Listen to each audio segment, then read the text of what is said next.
lovely to be back in person. It's my first in-person event for BCC for quite a long time. And it's a real pleasure to be able to talk to John today about a real passion for John and also for me, which is the aviation industry. And so maybe John will start by asking, how's the pandemic been for you and the team? Awful, absolutely awful.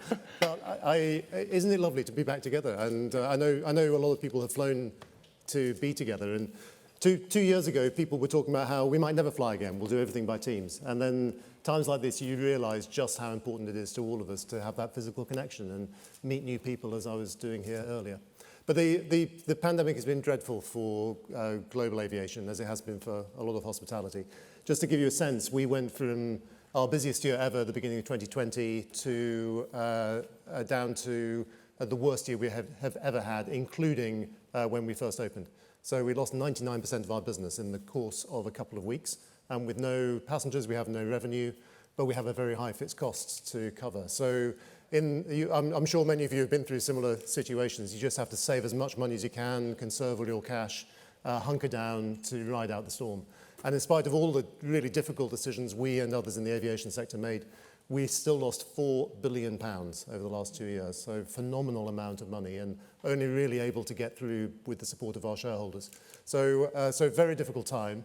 And it's just so fantastic to see people back and travelling again. And now we're all working super hard to make sure that when you travel through Heathrow, you have a reliable, consistent journey and we can get back to the kind of easy travel that we were all used to a couple of years ago.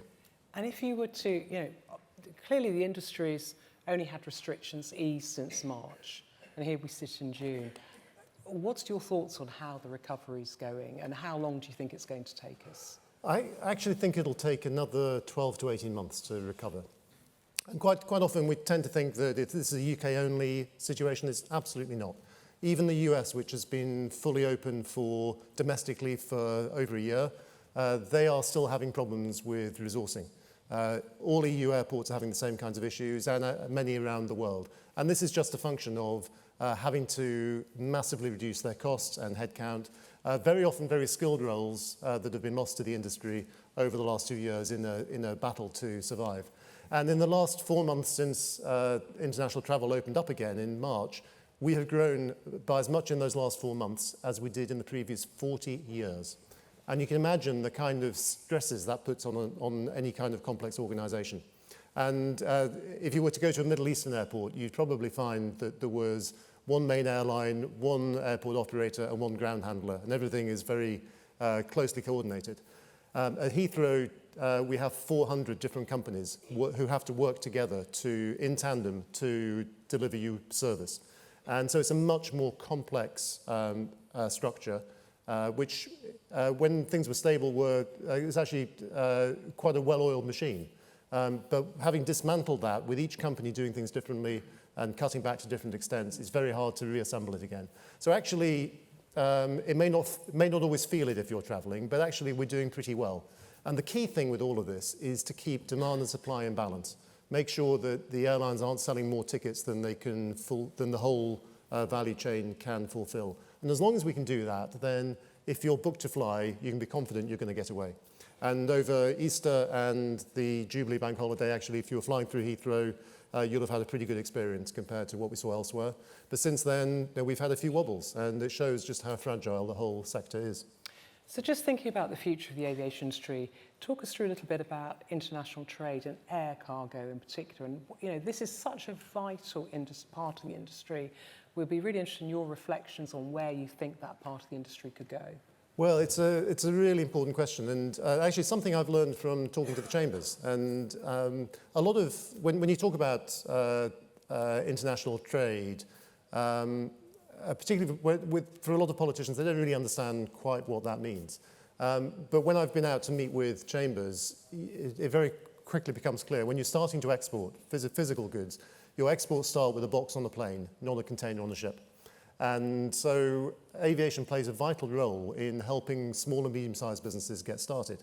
But more importantly than that even, for today's world where anything that has to be delivered just in time or with a short supply chain or that's perishable goes by air.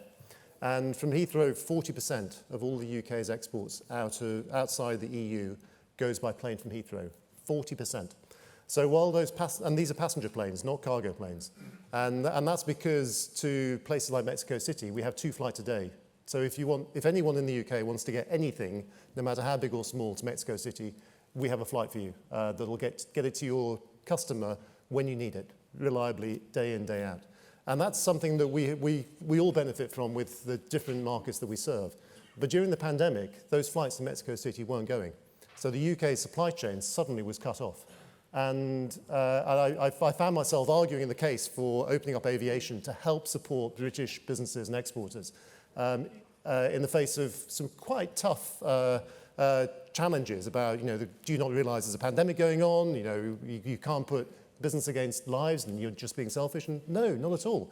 This is protecting the livelihoods of millions of people who work in the UK, millions of small businesses who rely on that international trading route.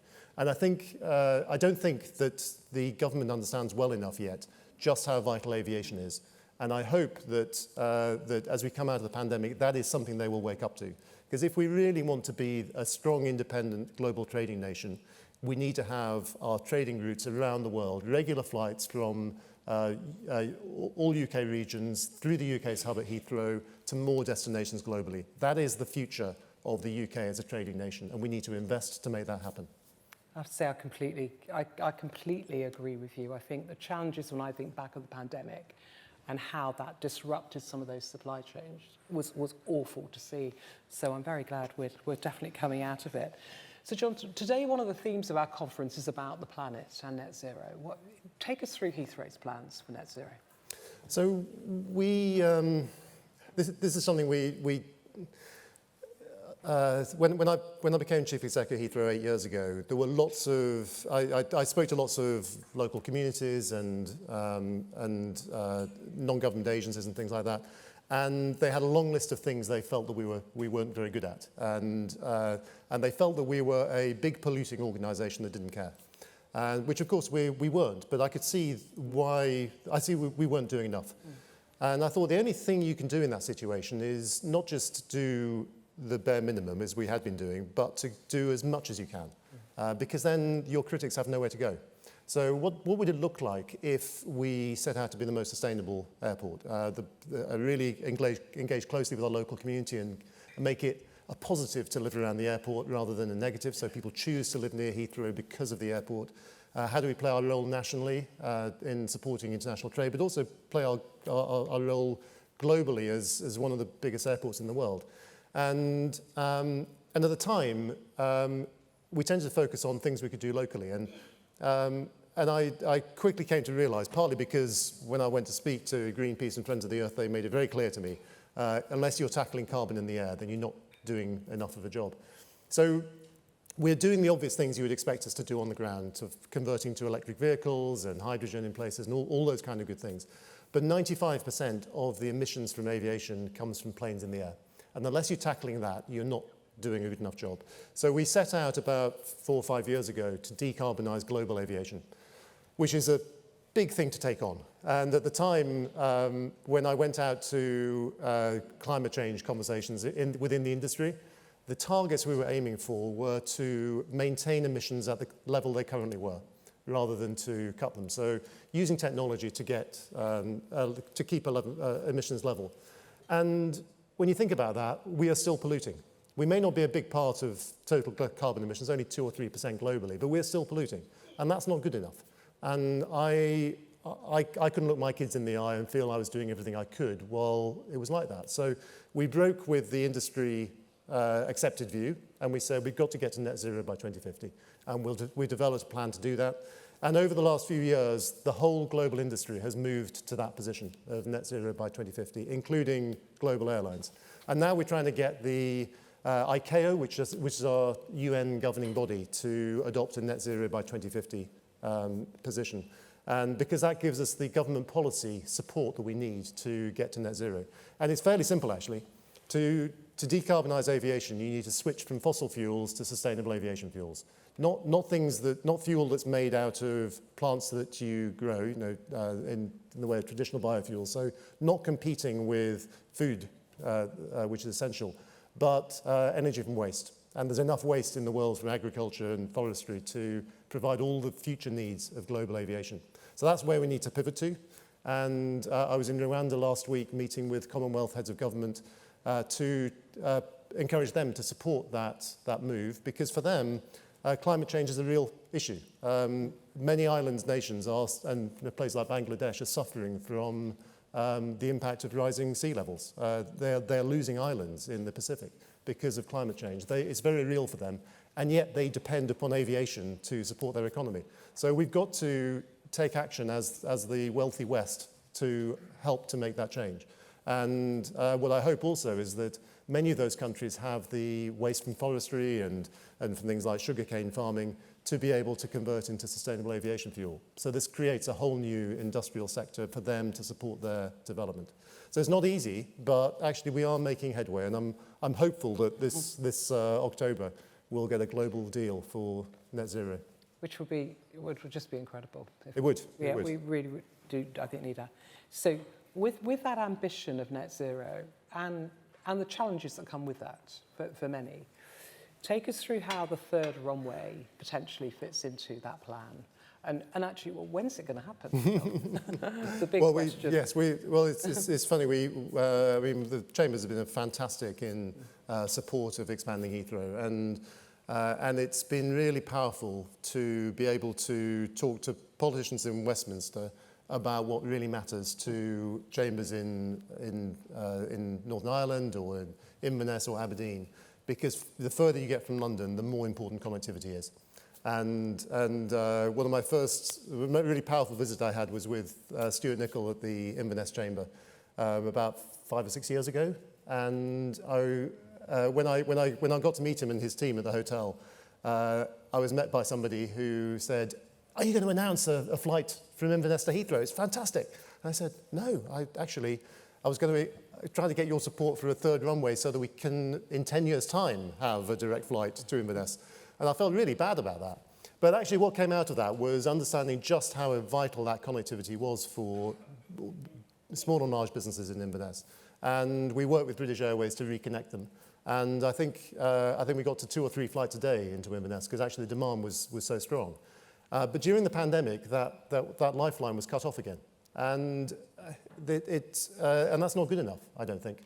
I think every region of the UK should have a guaranteed flight into Heathrow, 1 in the morning, 1 in the evening as a minimum, to guarantee connectivity for all parts of the UK. And that should be government law that happens.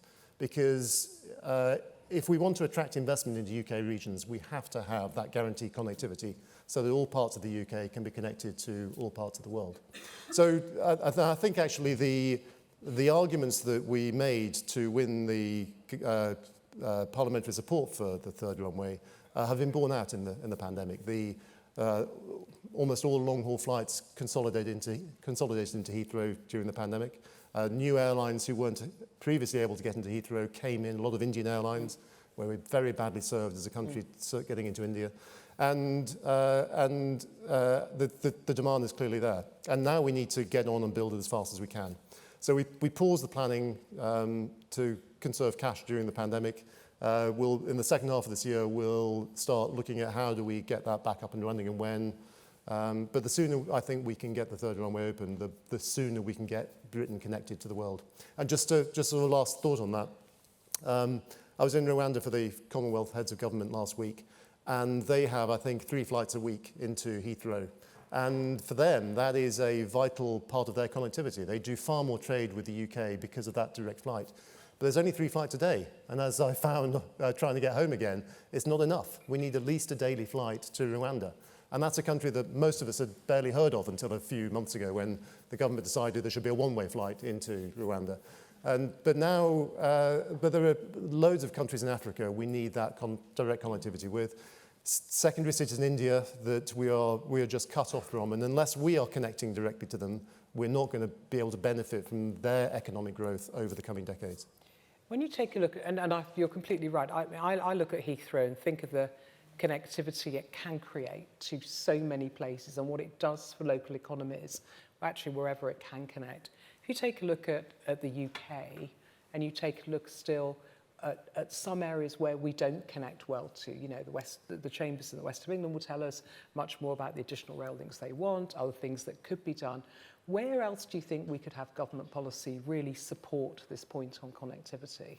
So I think there needs to be now that the UK has more control over slots policy, I think we need a clear policy about connectivity from UK regions into the hub. That doesn't mean that every regional airport should have that same level of connectivity, but anyone who lives locally should be able to get access to a local airport. So, you know, in the northeast, maybe not every airport would have that connectivity, but as long as one of them does, everyone can access global markets through the hub. But we need to be far more joined up about our overall connectivity. The number of UK airports that have no rail connections at all is appalling. You know, Bristol and Leeds, you think, how many more people would be able to access them easily if there was a rail connection? How many more cars could we take off the road if that was the case? No, and even at Heathrow, we're very well connected into central London, and Crossrail is fantastic. But if you want to get to the west, you know, you have to go in and out again. If you want to get to the south, it's even worse. We have people who work at the airport who live 3 miles away, who take an hour to get into work. You know, that is appalling. You know, can you imagine the French doing that? No. They'd be far more joined up about their entire transport network. And I think that's something that we need to see across the whole of the UK. And it's a way of keeping cars on the road, but just making sure that people can take the lowest carbon way of connecting with one another that you possibly can. No, I certainly think I can speak for Thames Valley, particularly here, where I think we definitely need a better route in to Heathrow.